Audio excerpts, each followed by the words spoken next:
Carp জাতীয় মাছের বংশবিস্তারে প্রতি বছরের মতো এবারও ৩ মাস মাছ ধরা বন্ধ কাপ্তাই হ্রদে।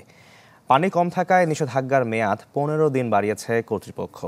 আর একে স্বাগত জানিয়েছেন ব্যবসায়ীরা। তবে এই সময়ে ভিজিএফ সহায়তা অব্যাহত রাখার দাবি জেলেদের। যদি চাও টেস্ট স্বাদ হট টমেটো সস বেস্ট। স্বাদ হট টমেটো সস এখন নতুন স্বাদে। ফিশারি ঘাট রাঙ্গামাটির সবচেয়ে বড় মৎস্য অবতরণ কেন্দ্র। বছরের এই সময়ে মাছ ভর্তি বোটের ভিড়ে কর্মচাঞ্চল থাকে এই ঘাট। তবে এবার নেই সেই চিরচেনা রূপ।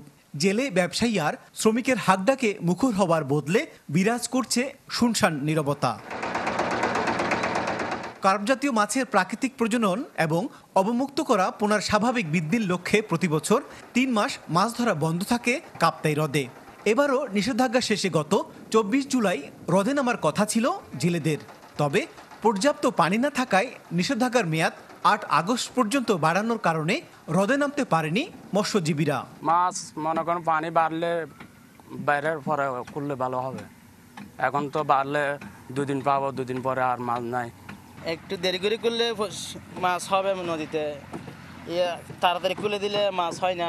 বন্ধ থাকার ফলে মাছের সাইজটা একটু বড় হয়েছে। বড় হওয়ার পরিপ্রেক্ষিতে ব্যবসায়ীরাও বাজার পাইছে।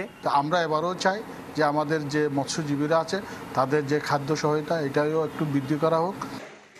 বিএফডিসি বলছে বাস্তবতা বিবেচনা করে বাড়ানো হয়েছে বিধিনিষেধ।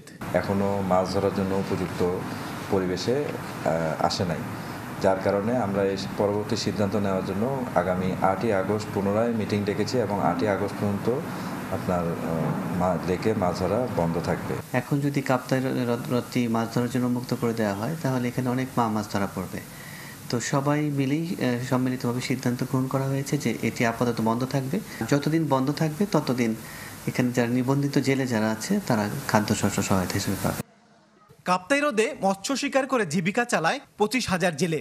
পর্যাপ্ত পানি না থাকায় গত বছরও কয়েক দফায় নিষেধাজ্ঞা বাড়িয়েছিল প্রশাসন। জিয়াউল হক, চ্যানেল 24, রাঙ্গামাটি।